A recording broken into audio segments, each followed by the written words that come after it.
use later. What we're going to show now is the injection of Botox. We're going to talk about Botox. We mentioned how Botox just relaxes muscle function, how basically it prevents the neurotransmitters from releasing into the synapse, which is the little bit of a gap or trench between the nerve endings and the muscle. So the muscle does not get any signals from the nerve.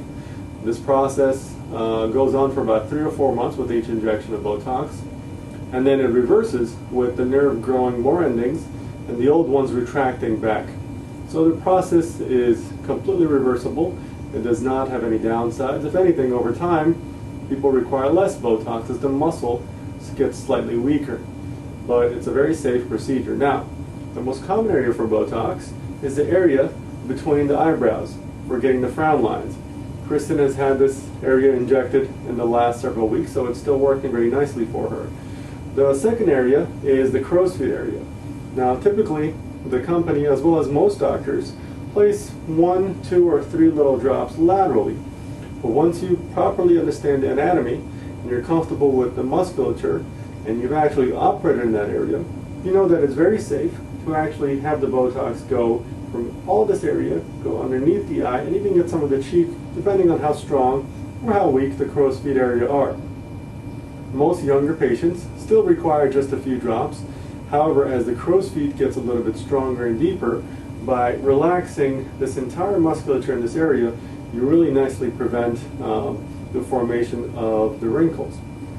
The important thing to consider in that area is that it's very vascular, and you want to make sure that the Botox is placed just underneath the skin and not directly into the muscle to prevent bruising and bleeding. We're going to get started with that. We're ready to do the Botox injection. Kristen actually has never had it to this area. She's usually had it pretty much in the glabella between the eyebrows, so this is brand new for her.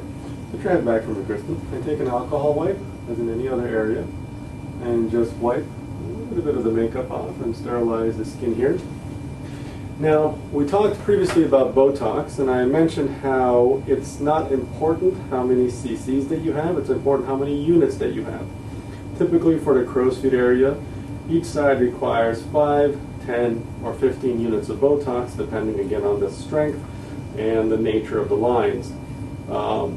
What I do is I like to keep the Botox very concentrated, so the actual amount or volume of fluid that's being injected in that area is as least as it can possibly be. So 20 units of Botox means 10 units on either side, and roughly equates to about 0.4 cc's.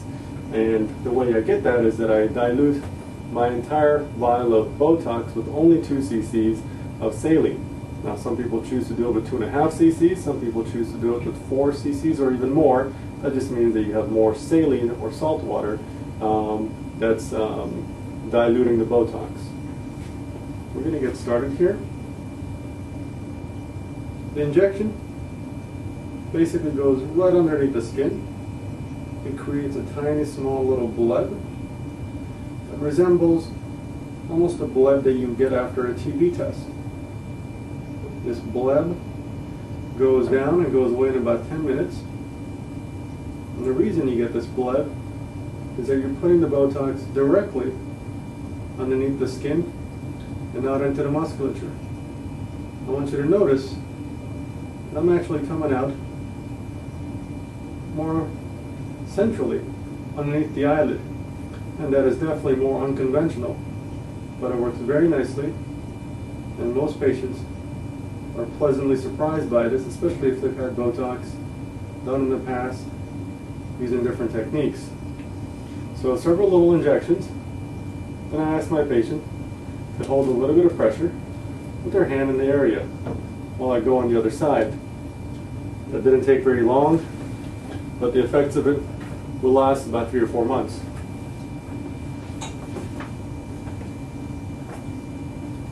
Same thing on this side.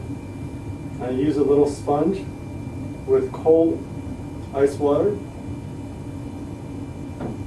Now the patients hold over the area after the injection. Now around this area, as I'm injecting, I'm actually pushing the Botox in as soon as it penetrates the skin.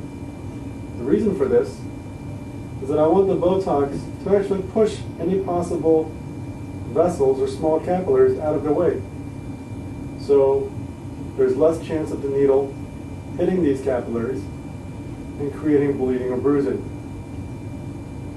If you do this carefully, there's almost no problems with bleeding or bruising. She's doing fantastic. And her Botox treatment is over. Go ahead and hold this for me, Kristen. So this concludes our injection for Kristen. She bared it very nicely. The whole thing took less than 10 minutes. And with the Restylane, the results last about 6 months. With the Botox, the results last about 3 or 4 months. And we'll see her back in a few months. Thank you.